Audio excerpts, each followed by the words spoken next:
ஏன்னா திமுக என்ன தெரியுமாங்க, முடிகிறதையெல்லாம் முடியாதுங்கிறதும் முடியாததையெல்லாம் முடியுங்கிறது தான் திமுக.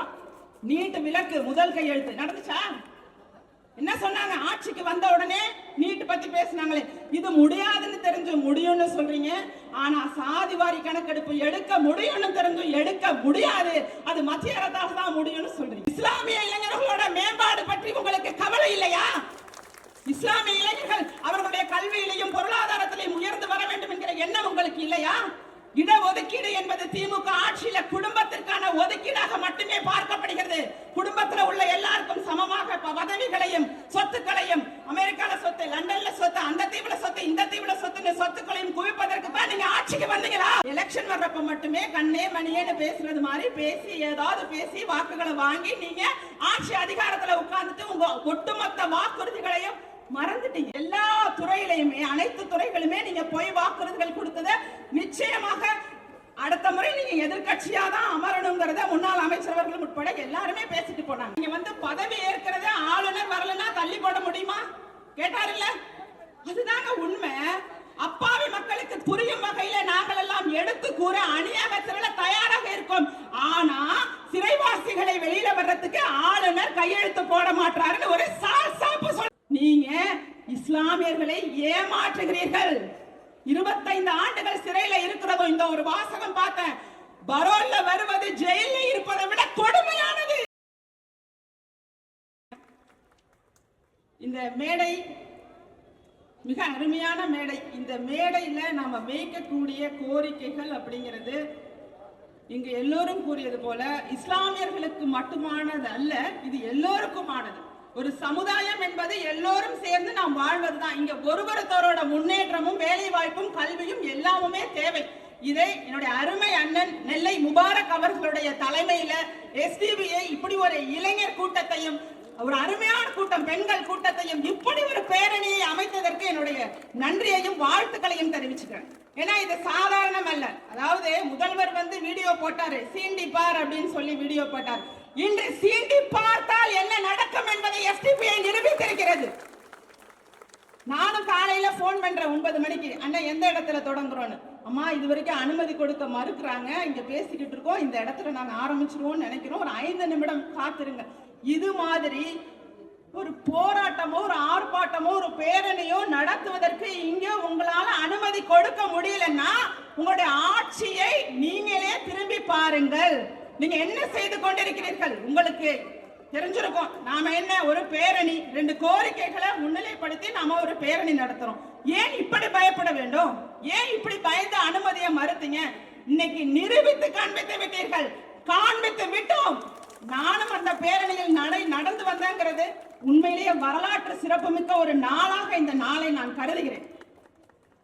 அதாவதுங்க, இஸ்லாமிய சகோதர சகோதரிகளுக்கு ஒரு கள்ளம் கபடம் இல்லாத உள்ளம் இருக்குல்ல, அந்த உள்ளத்தினை பயன்படுத்தி ஆட்சி அதிகாரத்துல தன்னை சிறுபான்மையினருக்கு நாங்கள் மிகவும் மிகவும் முக்கியமாக இடத்தை கொடுப்போம், உங்களை நாங்க தான் பார்த்துக்கோன்னு சொல்லிக்கிட்டு இருக்க திமுகவிற்கு இனிமேல் நீங்கள் அவர்கள் சொல்வதை செவிசாய்க்க கூடாதுங்கிறத நான் வலியுறுத்த விரும்புறேன்.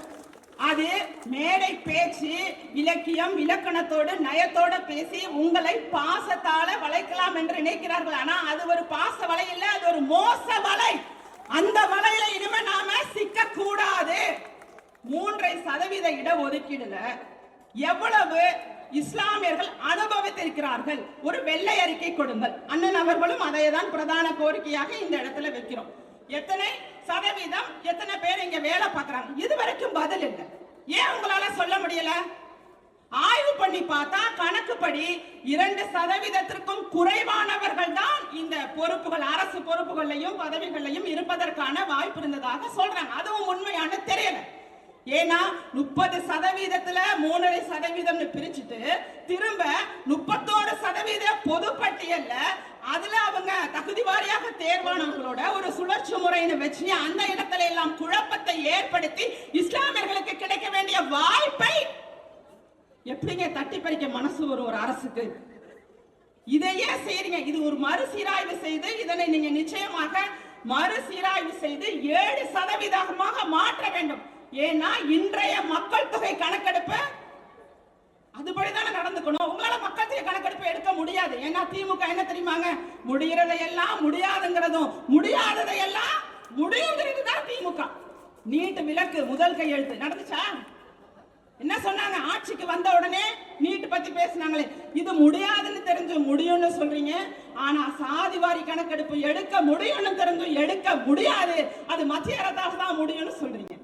டாஸ்மாக மூட உங்களால முடியும்னு நானும் சொல்லிக்கிட்டு இருக்கேன். ஆனா நீங்க மத்திய அரசால தான் முடியும்னு சொல்லி மேடை ஏறி வெக்கமே இல்லாம பேசுறீங்க. திரு உதயநிதி அவர்கள் இளைஞர் மேம்பாட்டு துறையில இருக்காரு. இஸ்லாமிய இளைஞர்களோட மேம்பாடு பற்றி உங்களுக்கு கவலை இல்லையா? இஸ்லாமிய இளைஞர்கள் அவர்களுடைய கல்வியிலையும் பொருளாதாரத்திலையும் உயர்ந்து வர வேண்டும் என்கிற எண்ணம் உங்களுக்கு இல்லையா?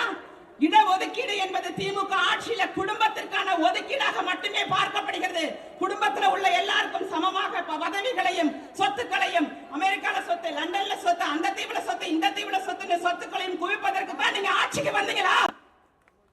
இங்க ஏழை எளிய இஸ்லாமிய மக்கள் இப்ப சற்று முன்பு பேசிய ஐயா சொன்னாங்க, என்ன சொன்னாங்க?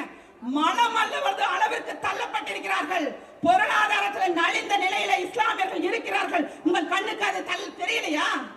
தெரியாது. ஏன்னா எலெக்ஷன் வர்றப்ப மட்டுமே கண்ணே மணியேன்னு பேசுறது மாதிரி பேசி ஏதாவது பேசி வாக்குகளை வாங்கி நீங்க ஆட்சி அதிகாரத்துல உட்கார்ந்துட்டு உங்க ஒட்டுமொத்த வாக்குறுதிகளையும் மறந்துட்டீங்க. இதை எல்லாருமே சொல்றாங்க, அரசு அதிகாரிகளும் சொல்றாங்க, அரசாங்க எல்லா துறையிலையுமே அனைத்து துறைகளுமே நீங்க பொய் வாக்குறுதிகள் கொடுத்தத நிச்சயமாக அடுத்த முறை நீங்க எதிர்கட்சியா தான் அமரணுங்கிறத முன்னாள் அமைச்சர்கள் உட்பட எல்லாருமே பேசிட்டு போனாங்க.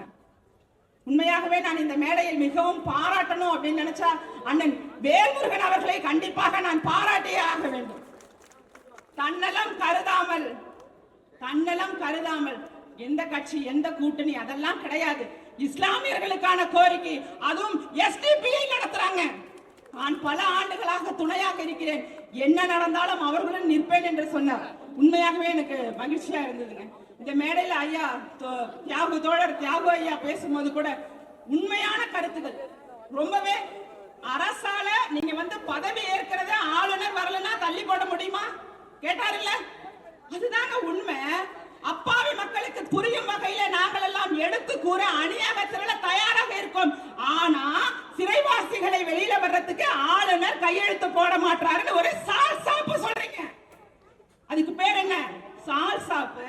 நீங்க சொல்றது உண்மையா உண்மை இல்லையான்னு கூட மக்களுக்கு தெரியாது. 161வது விதியின் கீழே தலைவர்கள் பிறந்த நாள் வரும்போது சிறைவாசிகளை விடுதலை செய்யலாம் அப்படிங்கிற விதி இருக்கு. அதை ஏன் உங்களால செயல்படுத்த முடியல? அப்ப அந்த இடத்துல நீங்க யாரோடையோ ஒரு நான் அந்த மாதிரி இந்த உறவுன்னு சொல்லி அந்த மாதிரி எல்லாம் சொல்ல மாட்டேன், ஒரு எதிர்மறை ஒரு ஏதோ ஒரு இடத்துல ஒரு பின்னாடி யாரு கூடவோ கை கோர்த்து கொண்டு நீங்க இஸ்லாமியர்களை ஏமாற்றுகிறீர்கள். 25 ஆண்டுகள் சிறையில இருக்கிறதும் இந்த ஒரு வாசகம் பார்த்தேன். பரோல்ல வருவது ஜெயில இருப்பதை விட கொடுமையானது. உண்மை. பரோல்ல வர்றது ஒரு வருஷத்துக்கு 10 நாள் 2 வாரம் தன்னுடைய குழந்தைகளையோ குடும்பத்தினரையோ பார்த்து விட்டு செல்கின்ற கொடுமை. ஏன் அந்த கொடுமை எல்லாம் உங்க கண்ணுக்கு தெரியாதா? அவர்கள் இஸ்லாமியர்கள் என்பதனால உங்களுக்கு தெரியலையா? குழப்பமா இருக்குங்க. நீங்கள் பிரித்து பார்க்க நான் விரும்பவில்லை, என்னுடைய சொந்தங்களாக நான் நினைக்கிறேன். உங்களோட அனைத்து மக்கள் அரசியல் கட்சி கண்டிப்பாக எல்லா நிகழ்விலும் பங்கேற்கும். நான் என்னுடைய ரத்த உறவாகத்தான் என் அருமை அண்ணன் எப்ப முதல் முறை அவரை சந்தித்தனோ அவர் முகத்தை பார்க்கும் போதெல்லாம் என் கூட பிறந்த அண்ணன் நெல்லை முபாரக் அவர்களை நான் உண்மையாகவே நான் பார்க்கும் தருணத்தில் எல்லாம் அந்த உணர்வு என்பது சகோதரர் என்பதை உண்மையா சொல்றேன். இப்ப கூட சிந்திச்சேன், எப்படி நமக்கு கூட பிறந்த மாதிரி அவங்க பேட்டி கொடுக்கும் போது, அவங்க பேசும்போது, அவங்க திங்க் பண்ணும் போது, அவங்க சிந்தனையிலும் செயலிலும் எல்லாவற்றிலையுமே நாங்கள் எல்லாம் போராளிகள் எல்லாம் ஒன்று கூடினால் நடத்த முடியாதது எதுவுமே கிடையாது. ஒன்று திரண்டு விட்டோம் என்றால் இங்கு ஒரு மிகப்பெரிய மாற்றத்தை நாங்கள் உருவாக்குவோம். இந்த 2 கோரிக்கைகளும் கூடிய விரைவில் நிறைவேற்ற வேண்டும் என்ற கோரிக்கை நிறைவேறணும். அதை நிறைவேற்றுவதற்கு எங்களால் நாங்கள் எல்லாம் நிச்சயமாக உறுதுணையாக இருப்போம். இந்த மேடையில இந்த எஸ்டிபிஐ கட்சியோட அனைத்து பொறுப்பாளர்களும் மிக சிறப்பாக செயல்பட்டுருக்கீங்க. அதே மாதிரி பாப்புலர் ஃப்ரண்ட் ஆஃப் இந்தியா அமைப்பு நீங்க ரொம்பவே நல்லா செயல்பட்டு இருக்கீங்க. இன்னும் நல்லா செயல்படுவீங்க. நிறைய இருக்கு, வேலை நிறைய இருக்கு. ஏன்னா இளைஞர்களை அரசியல் படுத்துவதற்கு நாம் எல்லாம் தயாராக இருக்க வேண்டும். இன்றைய அரசியல் அப்படின்னா என்ன, அதை எப்படி நாம பண்ணணும் அப்படிங்கறத நாம எடுத்து சொல்ல வேண்டிய இடத்துல இருக்கோம். எல்லோரும் ஒன்று கூடி மிக சிறப்பான அரசியலை மக்களுக்கு கொண்டு செல்வோம். இங்கே குடும்ப ஆட்சியை ஓரம் கட்டி அடுத்த ஆட்சி கண்டிப்பாக அவர்கள் அமர மாட்டார்கள். ஏன்னா அவங்க அமர்றதுல எந்த பிரயோஜனமும் கிடையாது. இன்னைக்கு இந்த பேரை 4 வருஷத்துக்கு மேல நெருங்கிட்டாங்க. ஏன் கொடுத்த வாக்குறுதியை நிறைவேற்றல? நஜிமா பேகம் கேட்டார்கள், கொடுத்த வாக்குறுதியை ஏன் உங்களால நிறைவேற்ற முடியலன்னு. இன்று ஒலித்த ஒரு இஸ்லாமிய சகோதரியோட குரல் அல்ல, ஒட்டுமொத்த தமிழகத்தில் உள்ள அனைத்து இஸ்லாமிய சகோதரிகளின் குரல். இங்க பெண்களுக்கு எவ்வளவு மரியாதை குர்ஆனில் கொடுக்கப்பட்டிருக்கோ அதுபோல இங்க நிழலில பெண்களையும் வெயில்ல ஆண்களும் அமர்ந்து இந்த நிகழ்ச்சியில மிக அருமையான ஒரு காட்சி. இப்படி நபிகள் நாயகம் அவர்கள் எங்க போன எப்பயுமே நான் சொல்லக்கூடிய கருத்து தான், பெண்களை போற்றக்கூடிய மதமாக இஸ்லாமிய மதம் இருக்கு. அந்த இடத்துல அதன் அடிப்படையில் இன்று நான் காண்கிறேன், நிழலில் பெண்கள் இருக்கிறார்கள், வெயில்ல ஆண்கள் இருக்கீங்க. உண்மையாகவே இப்படை தோற்கின் எப்படை வெல்லும் என்பதன் அடிப்படையில நாம எல்லோரும் சேர்ந்து இந்த கோரிக்கையை நிறைவேற்றுவதற்கு ஒற்றுமையுடன் செயல்படுவோம், வெற்றி காண்போம் என்ற வாழ்த்துக்களையும் நன்றியும் தெரிவித்துக் கொள்கிறேன். நன்றி.